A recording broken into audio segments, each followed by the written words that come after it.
नमस्कार शेतकरी मित्रांनो, स्वागत आहे आपल्या सर्वांचे पुन्हा एकदा बाकाला ॲग्रो पॅटर्न या आपल्या शेतीविषयक यूट्यूब चॅनलमध्ये. शेतकरी मित्रांनो, तुमच्या तूर पिकामध्ये भरपूर फुलधारणा झालेली आहे. म्हणजे असंख्य फुलांची निर्मिती झाडावर झालेली आहे, परंतु त्या फुलांचं शेंगामध्ये रूपांतर होत नाही आहे. या उलट फुलांची जास्तीत जास्त गळ होते. तर मग ही समस्या नेमकी का निर्माण होते, याच्या पाठीमागं काय काय कारणं आहे, तुमचं जे काही खत व्यवस्थापन आहे, तुमचं फवारणीचं नियोजन आहे, याच्यामध्ये तुम्ही नेमकी काय चूक केली, तुम्ही कुठं चुकलात, जेणेकरून तुमच्या तूर पिकामध्ये फुलांची निर्मिती तर मोठ्या प्रमाणात झाली, परंतु त्या फुलांचं शेंगात रूपांतर न होता त्या फुलांची गळ जास्तीत जास्त होताना तुम्हाला दिसते. तर याच्यावरती काय उपाययोजना करायला पाहिजे आणि आपण ज्या काही चुका करतो तर त्या चुका कोणत्या आहे आणि त्या कशा टाळायच्या, याच्याविषयी सविस्तर माहिती आज व्हिडिओमध्ये आपण जाणून घेणार आहोत. व्हिडिओ त्यामुळे शेवटपर्यंत पहा. शेवटपर्यंत जर तुम्ही व्हिडिओ बघितला तर तुमच्या या सगळ्या गोष्टी ज्या आहेत तर त्या लक्षात येईल आणि तुमच्याकडनं अशी चूक नेक्स्ट टाइम होणार नाही. आणि जे काही तुमचं उत्पादनामध्ये येणारी घट आहे शेतकरी मित्रांनो, तर ती घट तुम्हाला त्या ठिकाणी टाळता येईल. आणि शेतकरी मित्रांनो, तुम्ही जर पहिल्यांदाच बाकाला ॲग्रो पॅटर्न या आपल्या यूट्यूब चॅनलवरती आला असेल तर चॅनलला सबस्क्राईब करून समोरील नोटिफिकेशन बेलसुद्धा ऑन करायला इथं विसरू नका. म्हणजे आपल्या चॅनलवर शेतीविषयक असेच नवनवीन माहितीपूर्वक व्हिडिओज येतात, त्या व्हिडिओचे नोटिफिकेशन हे तुम्हाला मिळतील. चला तर शेतकरी मित्रांनो, जाणून घेऊया तूर पिकामध्ये फुलधारणा झाल्याच्या नंतर त्याचं शेंगात रूपांतर होत नाही, फुलांची गळ जास्त होते, याच्या पाठीमागे काय कारण आहे आणि आपलं जे काही खत व्यवस्थापन आणि फवारणीचं नियोजन आहे त्याच्यामध्ये आपण कोणत्या चुका केल्या याविषयी सविस्तर माहिती.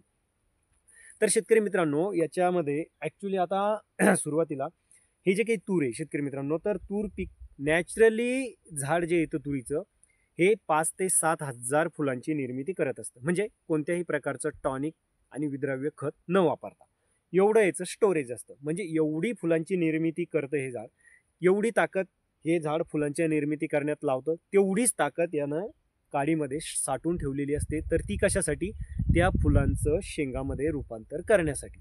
म्हणजे झाडाला जे तर एक ॲटो सिस्टम असतं, स्टोरेजचं एक ॲटो सिस्टम ज्याला आपण म्हणूया शेतकरी मित्रांनो. जेवढी फुलांची निर्मिती करण्यासाठी ताकद ते वायाला घालतं, म्हणजे ताकद लावतं, तेवढीच ताकद त्यानं त्या फुलांचं शेंगामध्ये रूपांतर करण्यासाठी साठवून ठेवलेली असते. तर हे झालं शेतकरी मित्रांनो या झाडाचं ॲटो स्टोरेज संदर्भामध्ये. आता आपण काय चुका करतो, तर फुलांचं चांगल्या प्रकारे शेंगामध्ये रूपांतर व्हायचं असेल, चांगला तुम्हाला बहर त्या ठिकाणी आणायचा असेल आणि त्या बहरचं चांगल्या प्रकारे सेटिंग करायचं असेल, तर ज्या वेळेस आपलं तुरीचं पीक हे कळी अवस्थेत येण्याच्या 15 ते 20 दिवस अगोदर मी तुम्हाला एक व्हिडिओ दिलेला आहे शेतकरी मित्रांनो. अगोदर आपल्याला तूर पिकाला पोटॅश आणि फॉस्फेटयुक्त खताचा भेसळ डोस देणं फार गरजेचं असतं, ज्यामुळे शेतकरी मित्रांनो तूर पिकामध्ये चांगल्या प्रकारे तिथं स्टोरेज निर्माण झालेलं असेल. हा डोस आपण देत नाही, ही आपण एक मोठी चूक करतो. आपल्याला वाटतं की आता डोस दिला तर तो कामा येणार नाही, परंतु तो डोस अतिशय महत्त्वाचा असतो, तो आपल्याला देणंच गरजेचं आहे. म्हणजे DAP आणि पोटॅश ते आपण देत नाही, ती एक महत्त्वाची चूक होते शेतकरी मित्रांनो आपल्याकडनं. दुसरी महत्त्वाची चूक आपण काय करतो, आपलं तुरीचं पीक हे जे काही फुलोरा अवस्थेत यायच्या वेळेस आपण काय करतो, पहिल्या फवारणीमध्ये टॉनिकचा वापर करतो. हां, पहिल्या फवारणीमध्ये तुम्ही टॉनिकचा वापर करा शेतकरी मित्रांनो, परंतु शेतकरी काय करतात, दुसऱ्या फवारणीमध्ये सुद्धा टॉनिकचा वापर करतात. आता टॉनिकमध्ये काय असतं, ॲमिनो ॲसिड, सायटोकिनिन, ऑक्झिन्स असे भरपूर सारे फुल निर्मिती करणारे टॉनिक बाजारामध्ये मिळतात. या टॉनिकमुळे शेतकरी मित्रांनो झाडामध्ये जी काही फुलं निर्मिती करणारे हार्मोन्स आहे, तर ते टॉनिक ते हार्मोन्स जास्तीत जास्त ॲक्टिव्ह करते आणि त्यामुळे या झाडानं जी काही शिल्लक स्टोरेज ठेवलेली असते, जसं मी तुम्हाला सांगितलं, जेवढी फुलांची निर्मिती करतं तेवढीच ताकद ते त्याच्यामध्ये साठवून ठेवलेली असते त्या फुलांचं शेंगात रूपांतर करण्यासाठी. मग ती ताकद शेतकरी मित्रांनो टॉनिकच्या फवारणीमुळे हे झाड फुल निर्मिती करण्यामध्ये लावतं. म्हणजे उरली सुरली ताकद फुलांच्या निर्मितीमध्ये झाड त्या ठिकाणी लावून देतं आणि झाडावरती खूप मोठ्या संख्येमध्ये तिथं फुलांची निर्मिती होते. आणि मग आपल्याला वाटतं यावर्षी आपलं जे काही तुरीचं पीक आहे ते चांगल्या प्रकारे बहरात आलेलं आहे आणि आपल्याला उत्पादन चांगलं होणार आहे. परंतु ज्यावेळेस शेतकरी मित्रांनो त्या फुलांचं शेंगामध्ये रूपांतर होण्याची वेळ येते, त्यावेळेस परिस्थिती आपल्याला काही वेगळीच दिसते.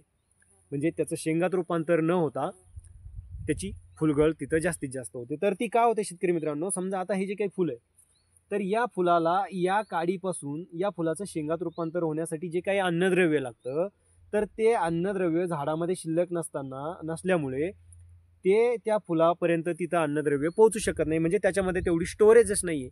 परिणामी काय होतं, त्या फुलाला अन्नद्रव्याची कमतरता निर्माण होते आणि फुलांची गळ जास्तीत जास्त त्या ठिकाणी होत असते. तर ह्या बेसिक चुका आहे शेतकरी मित्रांनो, तर या आपल्याला तूर पिकामध्ये टाळायच्या आहे. एक तर सुरुवातीला आपल्याला खताचा डोस त्या ठिकाणी द्यायचा आहे, म्हणजे कळी अवस्थेत येण्याच्या अगोदर DAP प्लस पोटॅश तो गरजेचाच आहे. त्यानंतर शेतकरी मित्रांनो, पहिल्या फवारणीमध्ये तुम्ही टॉनिकचा वापर करायचा आहे, नंतर टॉनिक आपल्याला वापरायचं नाही आहे. आणि अशी समस्या निर्माण झाल्यास मग त्वरित त्याच्यावरती उपाययोजना काय करायच्या, जेणेकरून आपल्याला तिथं फुलांची गळ जिथं थांबवता येईल.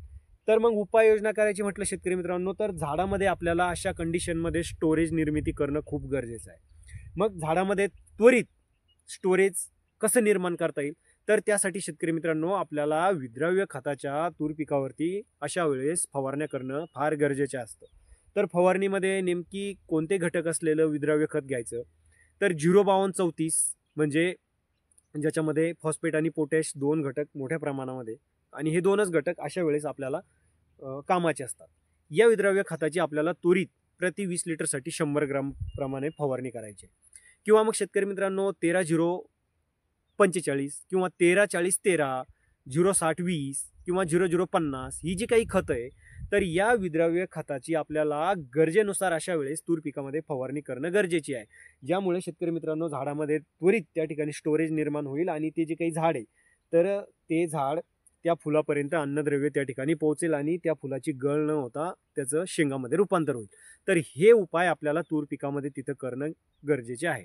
सुरुवातीला खत व्यवस्थापनाची एक चूक आपल्याला करायची नाही आहे. कळी अवस्थेत येण्याच्या अगोदर आपल्याला DAP पोटॅश 20 ते 25 दिवस अगोदर तूर पिकाला द्यायचाच आहे.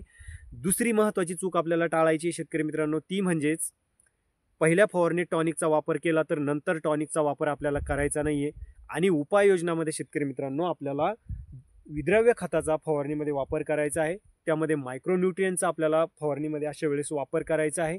त्याचसोबत शेतकरी मित्रांनो तुम्ही गरजेनुसार कीटकनाशक आणि बुरशीनाशकाचा सुद्धा याच्यामध्ये फवारणीमध्ये वापर करायचा आहे. ह्या उपाययोजना जर शेतकरी मित्रांनो तुम्ही केल्या, तर मग तुमच्या पिकामध्ये होणारी फुलगळ काही प्रमाणामध्ये तिथं आपल्याला थांबवता येईल आणि होणारं जास्तीचं नुकसान टाळून शेतकरी मित्रांनो आपल्याला तूर पीक आपलं हे वाचवता येईल.